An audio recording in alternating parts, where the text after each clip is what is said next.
नमस्कार दोस्तों, कार्तिक माह महात्म कथा 8वां अध्याय। ओम नमो भगवते वासुदेवाय।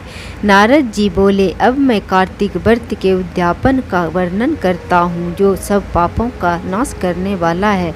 व्रत का पालन करने वाला मनुष्य कार्तिक शुक्ल पक्ष चतुर्दशी को व्रत की पूर्ति और भगवान विष्णु की प्रीति के लिए उद्यापन करें। तुलसी के ऊपर एक सुंदर मंडप बनवावें, उसे केले के खंभे से संयुक्त करके नाना प्रकार की धातुओं से उसकी विचित्र शोभा बढ़ावें। मंडप के चारों ओर दीपकों की श्रेणी सुंदर ढंग से सजा कर रखें। उस मंडप में सुंदर बंधनवारों से सुशोभित 4 दरवाजे बनावें और उन्हें फूलों से तथा चमर से सुशोभित करें। द्वारों पर पृथक पृथक मिट्टी के द्वारपाल बनाकर उनकी पूजा करें। उनके नाम इस प्रकार हैं: जय विजय, चंड, प्रचंड, नंद, सुनंद, कुमुंद और कुमुंदाक्ष। उन्हें चारों दरवाजों पर दो के कर्म से स्थापित कर भक्ति पूर्वक पूजन करें। तुलसी जी की जड़ के समीप 4 रंगों से सुशोभित सर्वतोभद्र मंडप बनवावें और उसके ऊपर पूर्ण पात्र तथा पंचरत्न से संयुक्त कलश की स्थापना करें। कलश के ऊपर शंख, चक्र, गदाधारी भगवान विष्णु का पूजन करें। भक्ति पूर्वक उस तिथि में उपवास करें तथा रात्रि में गीत, वाद, कीर्तन आदि मंगलमय आयोजनों के साथ जागरण करें। जो भगवान विष्णु के लिए जागरण करते समय भक्ति पूर्वक भगवत संबंधी पदों का गान करते हैं, वे सैकड़ों जन्मों की पाप राशि से मुक्त हो जाते हैं।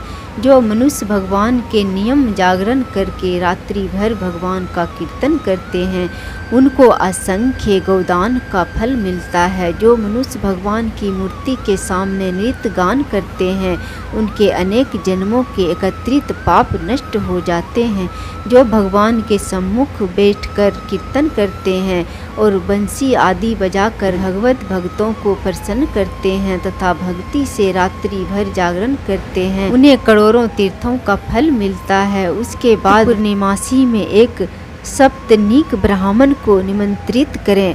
प्रातः काल स्नान और देव पूजन करके वेदी पर अग्नि की स्थापना करें और भगवान की प्रीति के लिए तिल और खीर की आहुति दें। होम की शेष विधि पूरी करके भक्ति पूर्वक ब्राह्मणों का पूजन करें और उन्हें यथाशक्ति दक्षिणा दें। फिर उनसे इस प्रकार क्षमा प्रार्थना करें: आज सब लोगों की अनुकंपा से मुझ पर भगवान सदैव प्रसन्न रहे। इस व्रत को करने से मेरे 7 जन्मों के किए हुए पाप नष्ट हो जाए और मेरी संतान चिरंजीवी हो। इस पूजा के द्वारा मेरी सभी मनोकामनाएं पूर्ण हो। मेरी मृत्यु के पश्चात मुझे अतिशय दुर्लभ विष्णु लोक की प्राप्ति हो। पूजा की समस्त वस्तुओं के साथ गाय भी गुरु को दान में दें। उसके पश्चात घर वालों और मित्रों के साथ स्वयं भोजन करें। भगवान द्वादशी तिथि को शयन से उठे, त्रयोदशी को देवताओं से मिले और चतुर्दशी को सबने उनका दर्शन एवं पूजन किया। इसलिए उस तिथि में भगवान की पूजा करनी चाहिए। गुरु की आज्ञा से भगवान विष्णु की स्वर्णमयी प्रतिमा का पूजन करें। इस पूर्णिमा को पुष्कर तीर्थ की यात्रा श्रेष्ठ मानी गई है। कार्तिक माह में इस विधि का पालन करना चाहिए। जो इस प्रकार कार्तिक के व्रत का पालन करते हैं, वे धन्य हैं और पूजनीय हैं। उन्हें उत्तम फल की प्राप्ति होती है। जो भगवान विष्णु की भक्ति में तत्पर कार्तिक में व्रत का पालन करते हैं, उनके शरीर में स्थित सभी पाप तत्काल नष्ट हो जाते हैं।